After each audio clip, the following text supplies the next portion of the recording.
Ger Narayana wonten pindahan dawuh ulun Titi kalunggawan iki ulun wis mangerti apa kang dadi getek kita dinukta sinarya kelawan para Pandhawa kaparenga ulun Bathara Narada tanpa kelawan Janaka Rama Parasu kinarya dadi paseksen jeneng kita tedhak marang negara Ngastina ya Ger. Sawepat pun samudra pangsama dipun kinten pranta dewa menika wau pilih kasih dhateng sedaya titah ing Rajamada keparenga kalenggan menika paduka cekap wonten ing Dirgantara kula piyambak ingkang badhe mrepeki dhateng kadang kula pun Yayi Prabu Duryudana mangsa bodho nggih kaki Prabu.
Sigrabaya sak kedheping netra wis prapta marang negara ing Astina.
kadang bulan kekencaran nedengipun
kembang pepe bedaya terus renamse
ramjan ingkang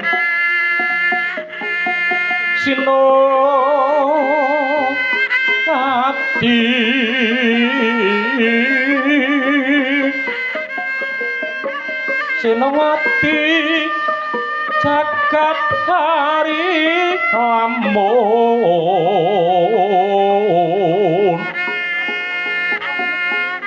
maklum mbak ombak ing segara engok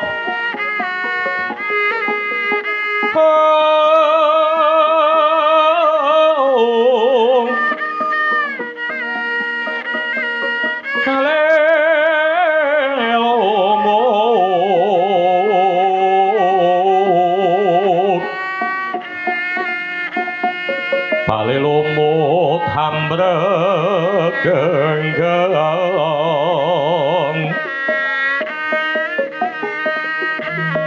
maweto denceng demcengan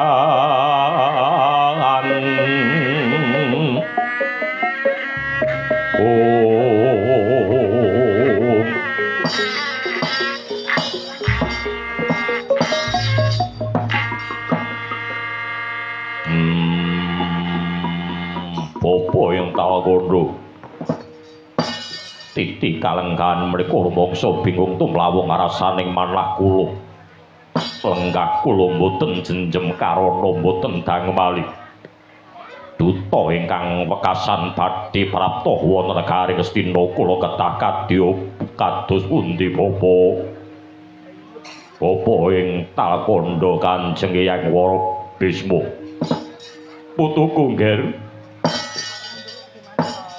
Duryudana titi kalungguhan iki kepareng keng bapa matur marang siramu. Tak sejarahake Keng Hyang kuwi mau biyen satriya wagung. Dasare putra Narendra. Ya ki mau Prabu Sentanumurti.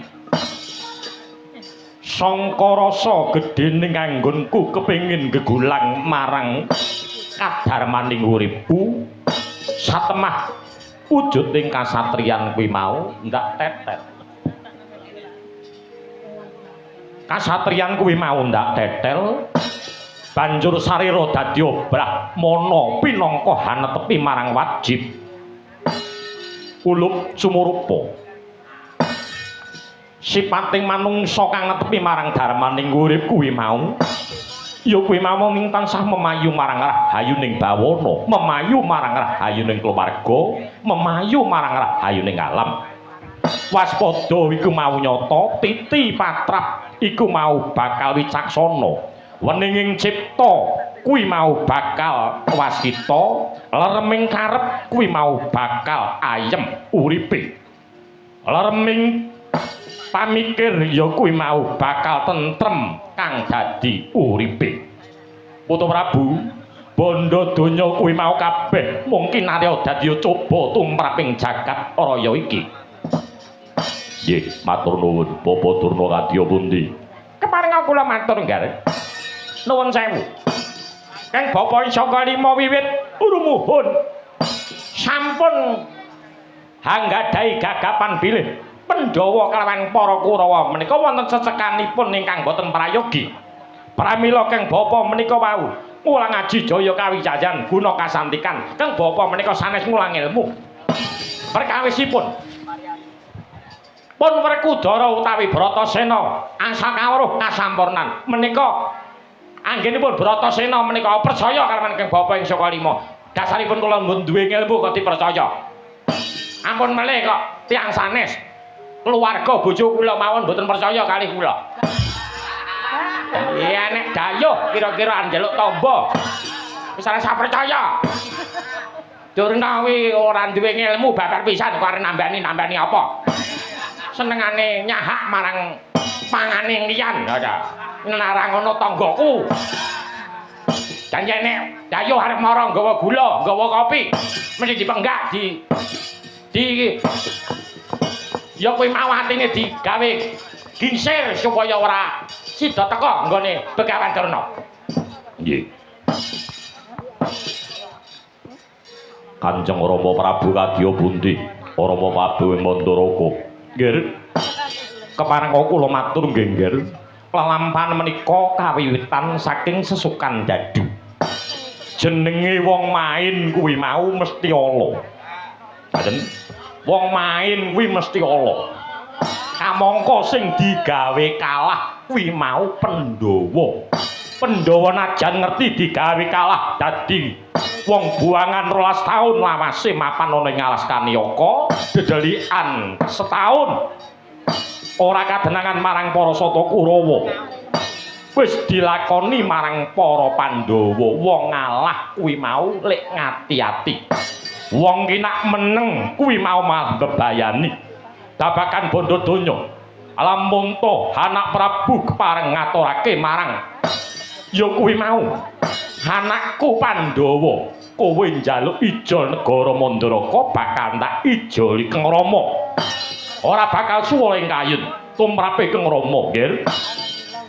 Sira kuwi mau anakku, kowe kuwi mau anak mantuku. Jenenge anak kalawan keponakan kuwi yen tumraping saliya isih abot anak, mula kang saka kuwi. Apa gunane kowe kemul kamulyan nanging atimu mung tansah rusak, ora ngrasake tentrem. Nggih. Kakang Narpati ngawongga kadya pundi? Keparenga kula matur nggih, Kyai. kepareng kula majeng sawetawis monggo. Lenglenging driya mangu-mangu mangungkung kanduan riman lena tanpa kanin yang resi Yahutama mangkono Sang Prabu ngarepa nararapawa sihara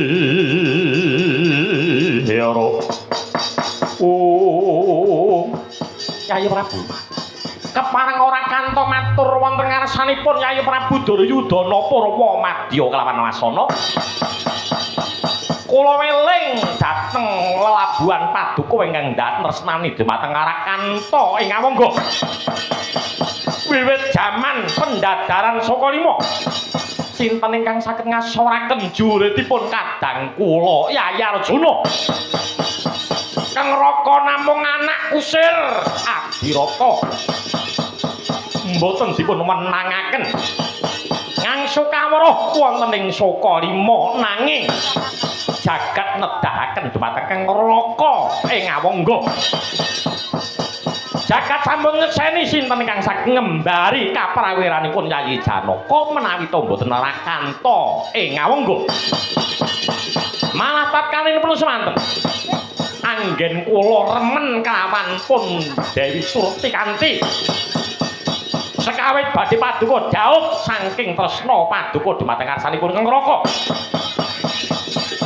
bojo wae diwenehke kelawan Nerpati Ngawangga sepinten agengipun katresnan paduka dhumateng ngarsanipun Kang Raka Ngawangga kula mboten wuta dhateng lelabuhan Yayi kula mboten wuta dhateng lelabuhan malihipun anteng-anteng manik Setya Ampal ingkang wonten ngarsanipun Kang Raka pusaka Kuntawijaya dalu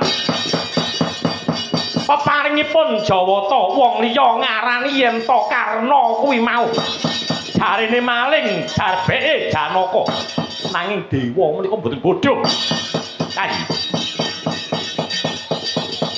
sedaya ingkang sampun karegem monggo dipun tetepi kanthi jiwa kasatriyan ampun gega sinten-sinten kalanggan menika menawi paduka ngekahi dhateng nagari Ngastina ingkang Raka kang kinarya setos betengipun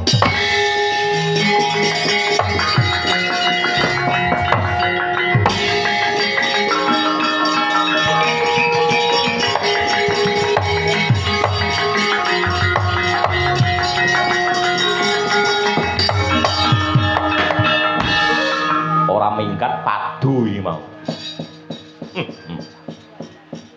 Ora sah gatekke sapa-sapa ketok anggone njata liring karo wong tuwa.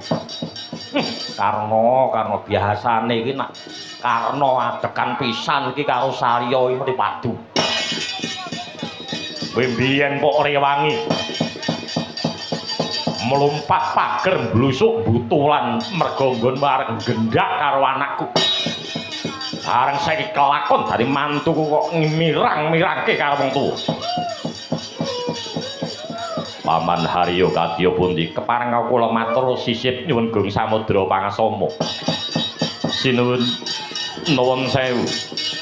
Tiyang sementen kathahipun menika wau inggih anggenipun paring tembung memanis menika boten guna babar pisan nyuwun sewu.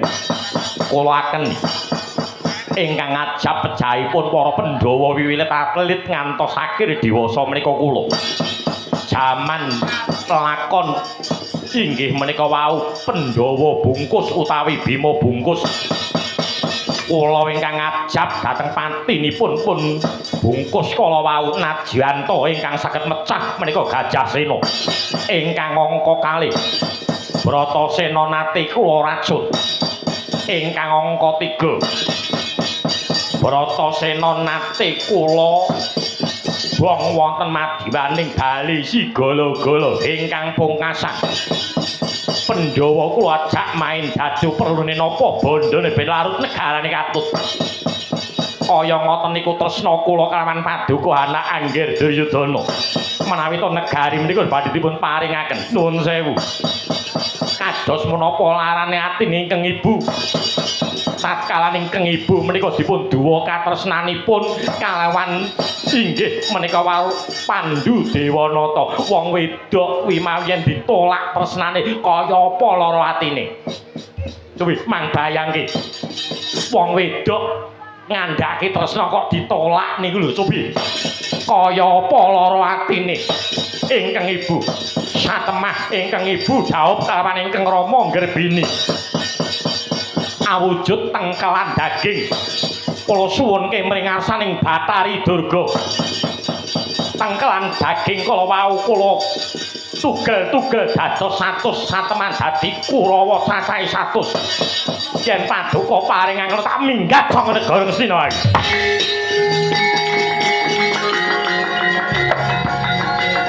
apungo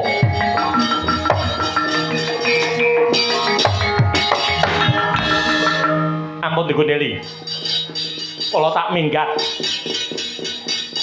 wiwit mbiyen digoleki kamoyan cengkune ngrewangi kaya ngene iki lan mergo goleki kamokten ponak-ponak aku sing digoleki kamoten jebul ora melek matane aku tak minggat wae ampun minggat ora weruh ya digondeli cengkune sik penting bae oh rame-rame napa nika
Prabu Indrawati sami karaharjan arawuh ngandika inggih Yayi Raja Praten Rakantono Indrawati tebih saking sengkala beda mangke mring kautaman Putu Prabu Basukiwana praptaning Putu Prabu Kanjeng Hyang Para Bisma inggih Raja sowan kula pangabekti kula katur ya ndak tampa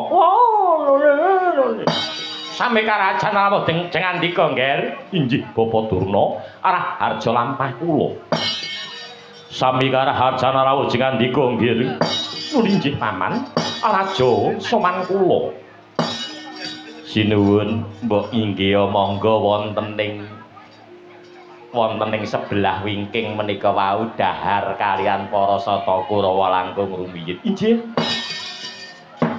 najan rada pedes sithik mboten napa-napa pancen ya sega pecel inggih Kembul Busana Ndrawina menawi to sampun rampung pakaryanipun nun inggih nata Ndrawati kuwi inggih mekaten Kayi Titi kalenggan niku anggen kula sowan ngabiwantara kajawi ngaturaken alam moneng alam niku tembung lawas ana kapangipun kadang-kadang kula Pandhawa utaminipun ingkang Rakanata Ndrawati Titi kalenggan menika ingkang Rakanata Ndrawati kinarya dadi duta pamungkas Titi kalenggan menika sedaya lelaman sampun dipun lampahi kalawan para Pandhawa ing antawisipun sesukan dadu tatkalanipun semanten Pandhawa nglampahi dados tiyang buwangan 12 taun lawase mapan ana ing alas Kanyaka sampun dipun lampahi dedeli setunggal taun ugi sampun kelampahan Yayi Titi kalenggan menika kadang kula Pandhawa namung iman dhateng Sata Kurawa. Titi kalenggan menika kepareng paduka maringaken sepalipun negari Ngastina dhateng kadang-kadang kula Pandhawa Yai.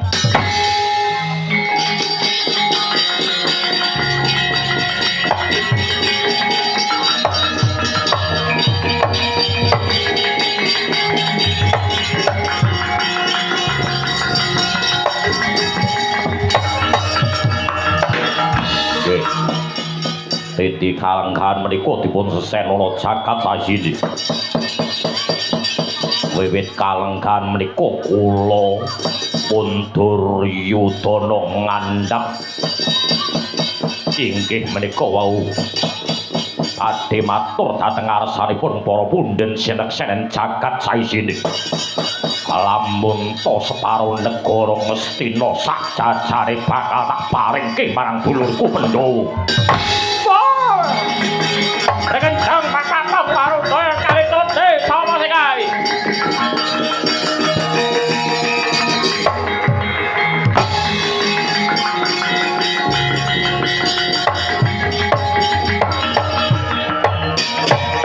Rekencang pakapa Marudaya kali tote sapa sing gawe nger? Duryudana sabda Brahmana Raja sabdane pandhita pangandikane ratu ora kena wala-wali. Titi kalenggan ratu wis maparing dawuh lamun to negara Ngastina dadi darpahing para Pandhawa. Najan ana lakon apa tetepe Ngastina dadi darpahing Pandhawa ulun kondur makayawangan.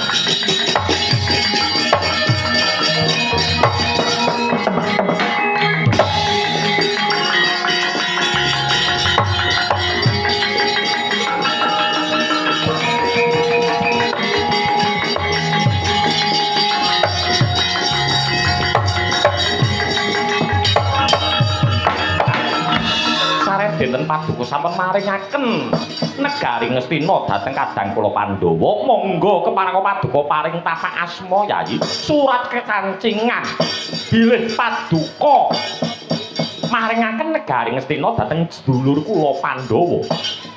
Napa niku? Menika surat kekancingan. Kancingan napa? Paduka maringaken negari Ngastina dhateng sedulur kula Pandhawa. Maringke piye?